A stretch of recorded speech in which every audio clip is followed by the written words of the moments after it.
So I'm almost back to Bakersfield, and it has been a highly trafficked day. It's funny because like nowhere around the country did I actually, minimal number of times did I actually think about how much traffic I was going to encounter, what day I was where. I mean, I thought about in San Diego the touristy stuff I should avoid the weekend, but as the summer wore on, progressed, it didn't really matter because people were everywhere. So it didn't occur to me today that I was driving through Reno back to Bakersfield. It didn't occur to me that I was doing it on a Sunday, and it didn't occur to me that I was doing it on the day before teachers have to report. So once I hit Reno, it's been a lot of traffic with some really unusual slowdowns. I did in Boise, I did a bit about traffic, and I talked about, which I know is somewhat hacky topic, but whatever. I talked about driving in Texas. I talked about driving in Boston, New York, Washington, South Dakota, and there's other stuff I can add to that, but yeah, driving in California is just different. The courtesy driver, I have to talk about that. The Grand Prix driver, the LA driver. Anyway, so yeah, I haven't had all that's to say, I haven't had a chance to cut a lot of video because I'm more concerned about driving safely. So I'm about 20-30 minutes out, and I don't know how much I'm going to get the chance to say. So, and I know there are things I want to do after I get back home. Yeah, Bakersfield's not home. And I talked about that a little bit with a couple people today. Before I get back to Bakersfield, I don't know if I call it the end of the trip, but it's not. Because I've got the bottle of Bacardi in my luggage that I was planning on doing a toast to drink to celebrate the end of the trip. And so I was talking with Chris Williams about, is the end of the trip when I get back to Bakersfield, or is the end of the trip when I know where I'm staying on a semi-regular basis? Or is the trip ongoing? Because nothing ever really ends. And that's still a question that's hanging. So I'll probably have a celebratory drink later tonight, which means I gotta get another Dr. Pepper. And then there'll be ruminations and reflections, and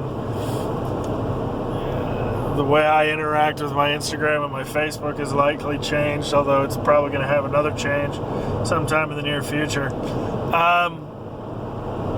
But I wanted to make sure that I got another role-playing video in before I got back to Bakersfield, because I'm trying to do a certain type of closure and wrap-up on a lot of quote-unquote storylines, like the cryptid thing. Became a page in my notebook that I'm going to write a movie around. So I stopped filming it because I have some ideas that I want to preserve. I'm sure if you look back at some of those, you'll figure out where I'm going to go with it. And then the geese thing was like a storyline, and Shannon has a video of me trying to make friends with geese. That I'm still trying to get from her, and then I have performance footage that I haven't posted, which will end up going in, and then I have to deliver the whole thing to the documentarian, or to the person who said he would produce it for me. So I don't know, there's still stuff ongoing. It's done, but it's not done, it's still going. But Alex and I talked about role-playing history, and he reminded me of some stuff that he wanted me to include and talk about that I hadn't covered yet. And it's because I tried to rush through a certain phase, largely the one that Alex was a part of, because of the people that were involved in it. Like Alex and I talked about the hunter who rode the baby dragon, or the young dragon. It wasn't a baby dragon, but with thunder stepped on the back of a young dragon and the Minotaur thing. That conversation's between me and him. But then he reminded me of a World of Darkness Hunter campaign, and see, I thought he wanted me to talk about the Forever Complex, because that was the one that I really wanted to get going on, and it didn't ever go. Like they found the building and the military cordon, and they rescued people from the zombie invasion, and it was the beginning of where they were going to go. But Hunter the Vigil never really clicked for us, as did most of that generation of World of Darkness books. But we played another Hunter campaign that I forgot about. It's called Free Chicago, and it started as a Hunter campaign. And Justin was running it. I'm going to use first names, who cares? If Justin has a problem with the story, he can message me. And Justin was running the Hunter campaign, and so I believe it was Hunter the Awakening. It was the original World of Darkness Hunter game. And so I made a street magician who was like a fusion of David Blaine and Chris Angel, but more towards the David Blaine side of it. And he was a street magician. When I build characters, I tend to create an overarching super objective that helped me determine how to play the character. And this character, despite the fact that they were hunters, he was the type of hunter that wanted more information. He always wanted to learn and know more. And so his ultimate goal was he wanted to do real magic. He didn't want his street magic to be the be-all, end-all. He wanted to figure out how to become an actual mage to harness the primal forces of the universe and do magic.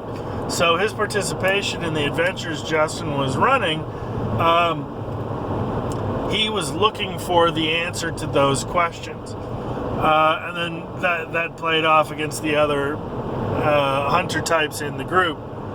So we did an adventure, and Justin's really good about considering your character concept and where you want to go with it, but he put the pedal to the floor. The character's name was Mordecai St. Smythe, and I knew that was his stage name. He had another name behind it. And Justin put the pedal to the floor on him learning how to become a mage. So we were literally only like 3 or 4 adventures in when we had to investigate a confrontation between a cairn of Garou, of werewolves, and a cabal of mages that were trying to destroy the cairn and turn it into a mage node and drive the werewolves out. And we were in the middle of that. Well, Justin gave me the answer to harnessing the node and backstabbing the mage and defeating the mages,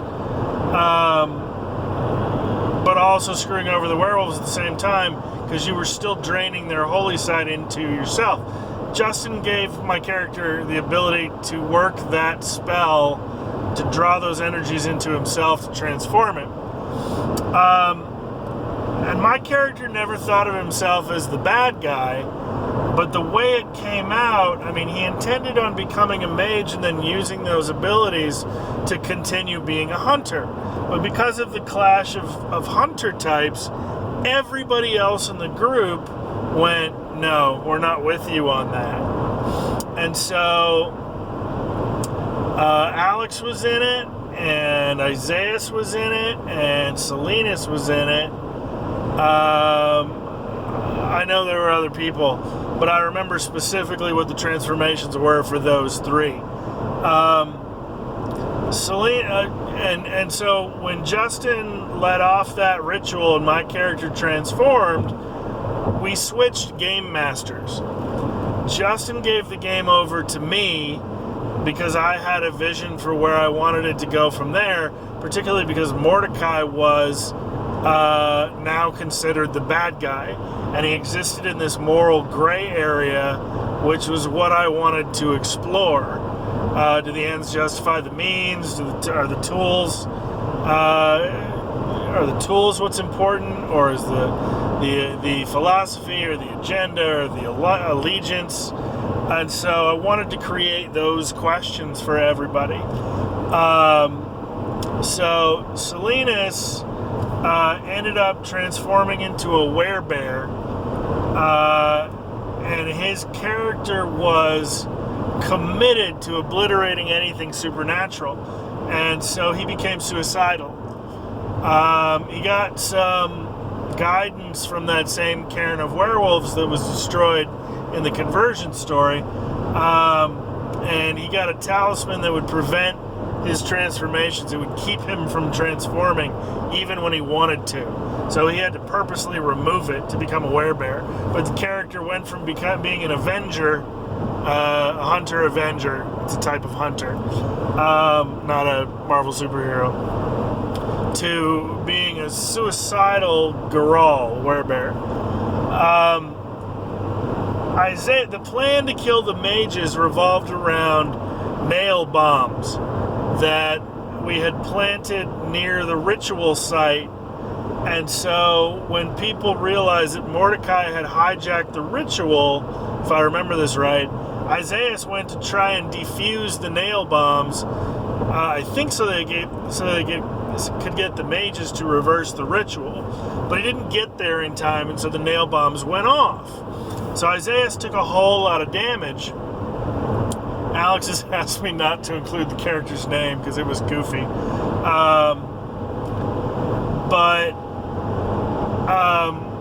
he took a lot of damage from the nail bombs, and then when he woke up, he essentially had Terminator vision, you know, that red overlay that gives you data and choices and cybernetic information, because he had been transformed into there's a tradition of the technocracy. They're the bad guys of Mage, and this will mean something to me, but probably not anybody watching it, called Iteration X, and their version of magic revolves around cybernetics. And so they had repaired Isaiah and made him into one of them. Alex's character was a rich kid. So he was providing the funding for the group. I think his name was actually Richie. And so when I did this conversion, there's a tradition of the technocracy called the Syndicate, and their version of magic is money. Basic explanation of how Mage works. Mage revolves around coincidental magic, and the idea that you can create any effect, but the better you create a coincidence to create the magical effect, the less likely the universe is to backlash against you in paradox.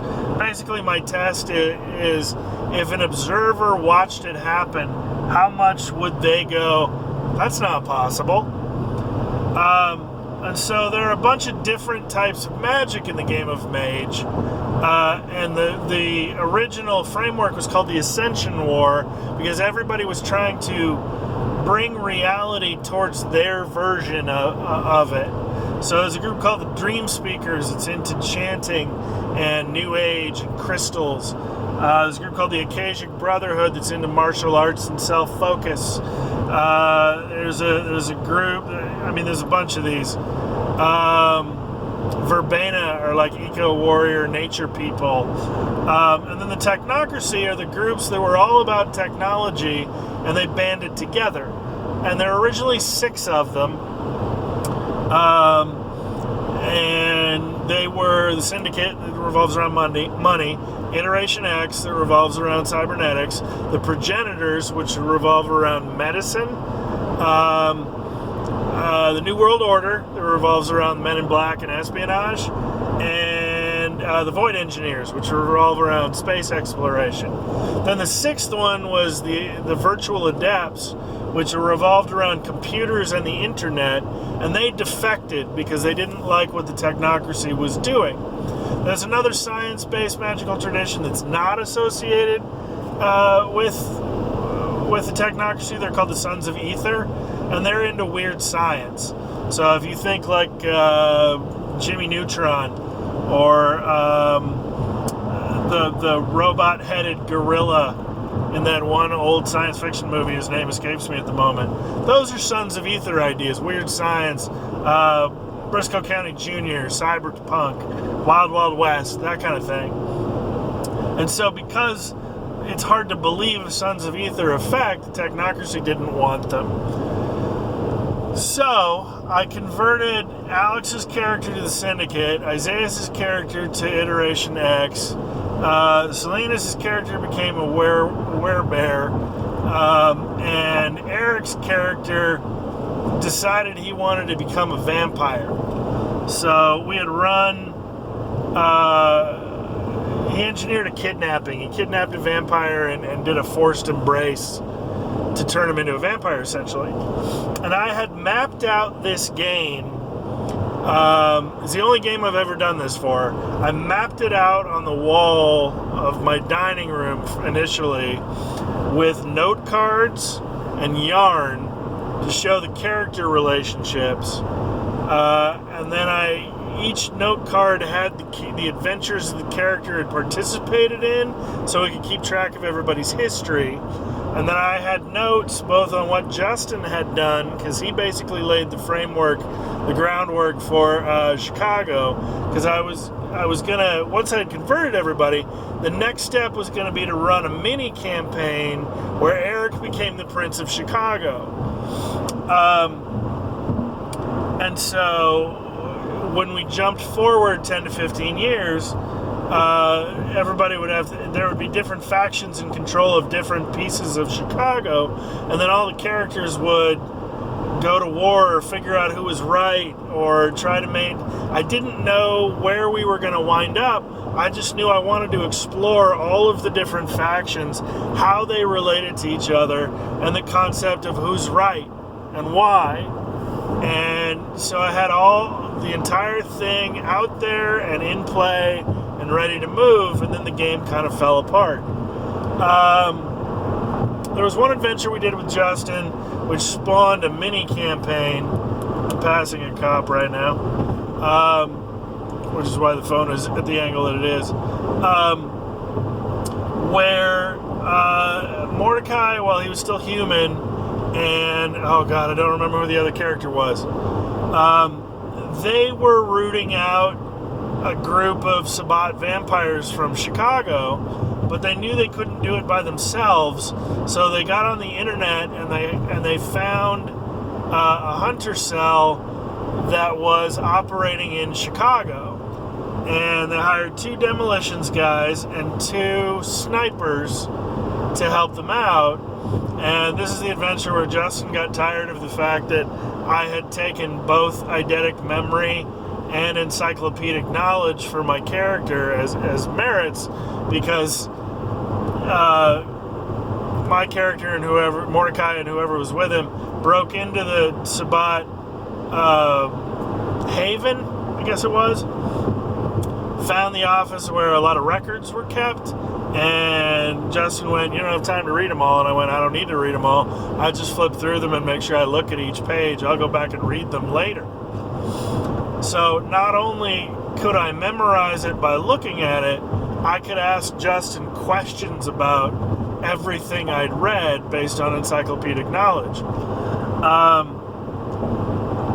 Oh, I've run out of time. I just missed my exit. Wow, I didn't even realize I was back in Bakersfield. That's hysterical. So we'll finish this on the streets. So we did that, and the snipers, the demolition guys, were responsible for covering us and planting bombs to blow up the entire Haven, and we did. We wiped out everybody in the Sabbat Haven. Except we also realized that those hunters, the reason they weren't more successful is because independently they were fuck-ups. And so we created a side campaign that was based on them, and it was entirely played for comedy. Everybody who was in that game, we took the character and then we went around the room, and everybody in the game added one fact about your character. So I ended up playing this French guy his name was Ord Duchamp, and I think he was one of the Demolitions guys, if I remember right. He was missing fingers, and he had... See, I've got all these cards. They're still in storage because I have everything from the Free Chicago campaign, because I really it was going to be several years long and explore so many different things, and it didn't go because the group fell apart. Whew. Free Chicago. So I hope Alex watches this at least, so he can chime in on the things that he remembers that he wants to add to the mix. I doubt anybody who played it other than Alex and I is going to watch this video. I'll be delighted if they do. Feel free to add to it. But yeah, that was one of the fun things we played with that table. I love role-playing campaigns with improvisers, actors, people who have a sense of the theatrical, because role-playing games are essentially a collaborative story. It's not really all that different from doing improv. If you have a good role-playing table, you're telling good stories collaboratively as a group. So yeah, that's a good place to leave that one. And I've got more to come. I have to review the ones I've already done, see if there's anything else to say. But I'm back in Bakersfield, and so we're closing in on epilogue to the trip and a new adventure. Peace.